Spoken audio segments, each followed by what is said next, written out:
Sir Ricky, when you were writing the novel po, na-imagine niyo po ba na gagawin din ito sa isang stage play or dun sa movie na katulad po ng offer sa inyo na mention niyo po kanina? Stage play hindi eh. Movie, nasa mind ko na eh. Na may mag-aalok sigurado, agad-agad eh. At meron nga eh. So yun, mas movie yung nasa mind ko that time. Pero stage play, hindi eh. At saka that time, hindi pa ganun ka-booming ang theater. Unlike these past 2 years, nagsulputan na, parang nagtatribe talaga eh. At ang ano ko ngayon, puro theater na, like moral, musical, drive, kaya and then carnal, and theater. Bilang nagsulputan. So, ayun, that time. So feeling niyo po mas may market ngayon ng theater kaysa sa movies? Sana pareho.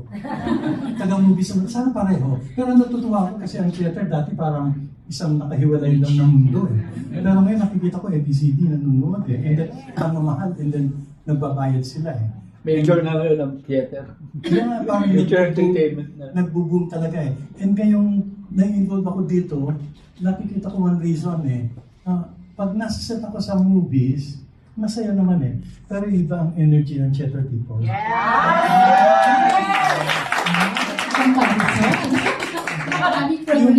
Yung energy nila bumubulwak.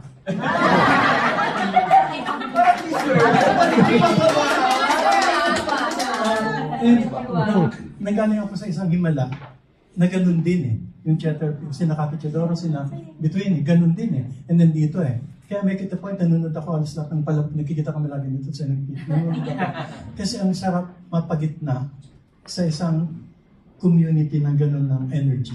Which I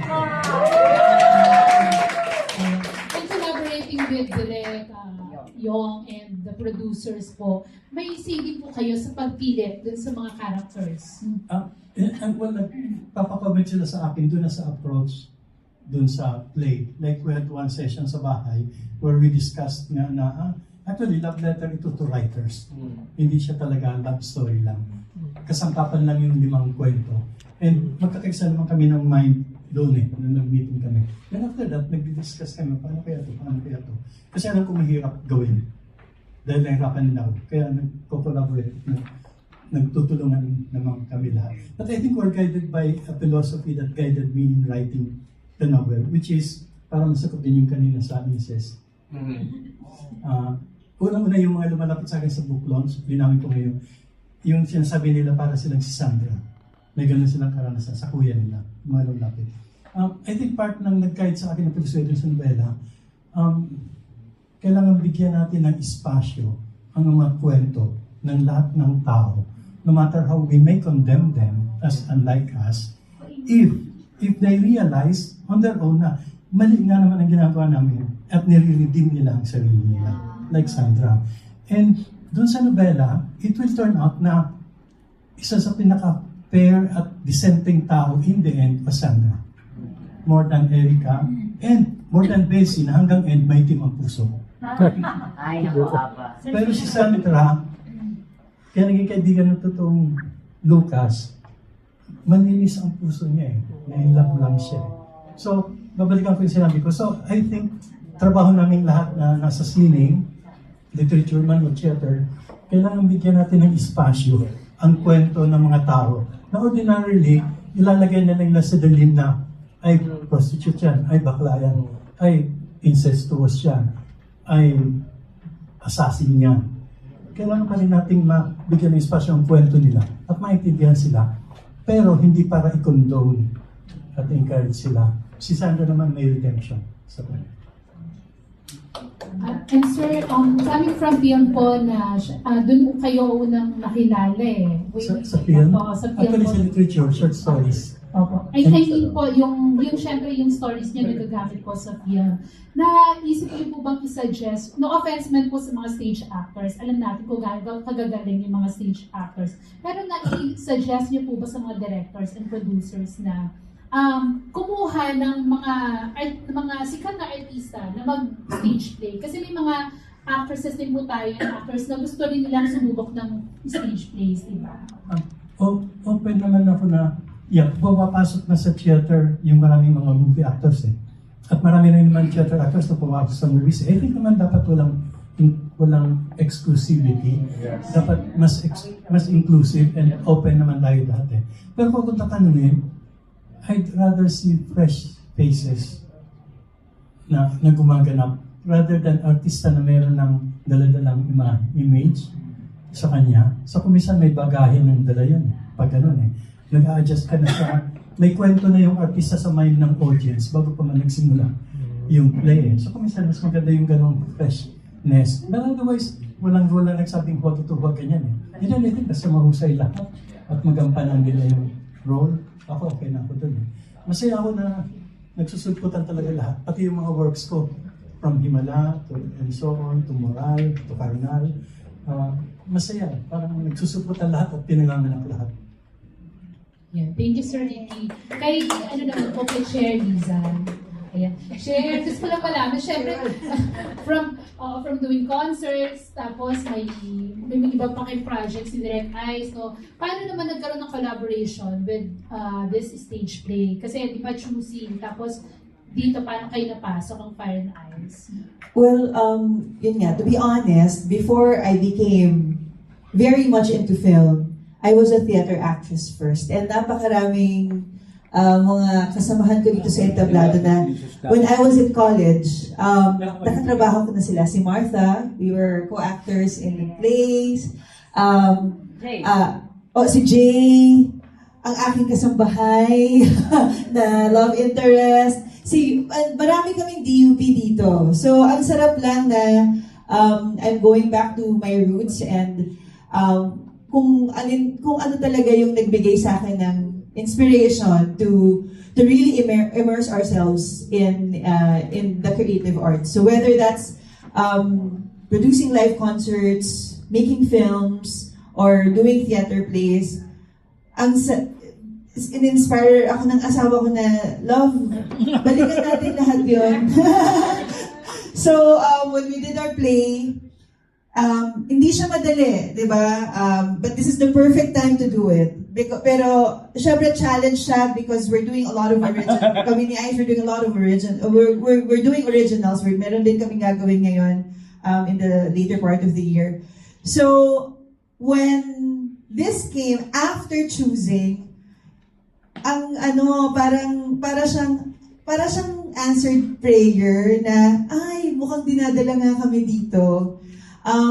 Yung production manager nito, si Rax Regalado, is one of my really, really close friends in college. And si Yong, na-meet ko siya, and he said, this is his comeback in theater. So, of course, full support kami. And, ang walang second thoughts. When sabi sa amin, kasi confidential to dati, bawal sabihin yung title, pero isa siyang libro ng national artist. Parang, sino mo ba yung national artist? Merong libro.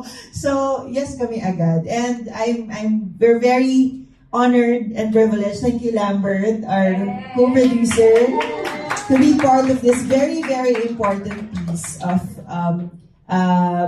theater na mapapanood natin soon. Especially because Women's Month. Yes! And curious lang ako kasi I'm not familiar with stage plays kasi kung ano. Sa movies kasi, meron tayong to honor yung mga magagaling nating actors. Di ba meron tayong mga awards night? As former FDCP chairperson, meron ka din bang plans for theater na magkaroon din ng ganong recognition ng mga stage actors? Mga parang awards.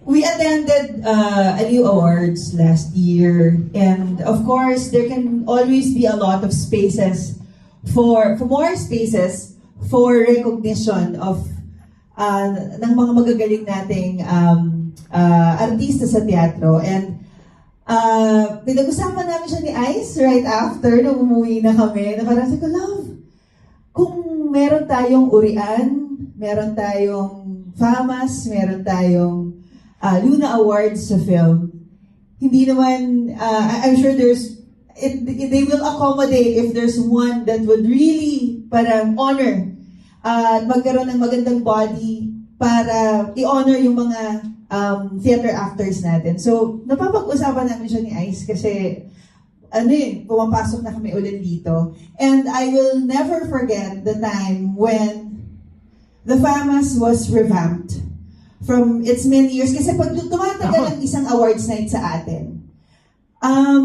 marami siyang mga kinakaharap na mga challenges, especially financially. And sometimes, may tendency na nakukompromise yung integrity, yung credibilidad, ng mga award-giving bodies na to na napaka-importante kasi hindi lang siya nagbibigay premium sa mga artista or sa mga gawa ng mga nasa likod ng teatro or film or kung alin man. It provides validation for us. And it's very important that that validation is coming from people who are really credible. So, sometimes you go through that challenge, and Sir Ricky came sa FAMAS para buuin ng isang buong college ng jury na nagbigay ng ningning ulit, tsaka talagang value no sa mga nanalo sa dito sa film sa award-giving body na ito. So sana magkaroon tayo ng mas marami pang ganito ding platforms para sa theater actors natin. Especially now, there's so many plays, ang daming mga musicals, ang daming mga theater productions in this recent years. And yes, sana. Wala na natin. Last na lang curious lang ako bakit hindi nag-audition si Ice for this. Wala kang Bakit daw hindi ka bakit nag-audition? hindi ka sumali? May pumpero sa bahay.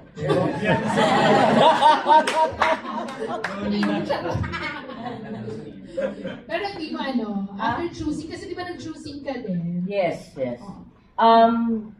Siguro, kailangan ko lang munang, parang hindi kami obrang magsabay talaga ni Liza sa mga aspetong ginagawa namin. Like, pareho kami in theater. Parang, kailangan bumalik muna ako doon sa normal kong ginagawa because we have choosing sa June. So, in preparation for that, in short, I need to earn.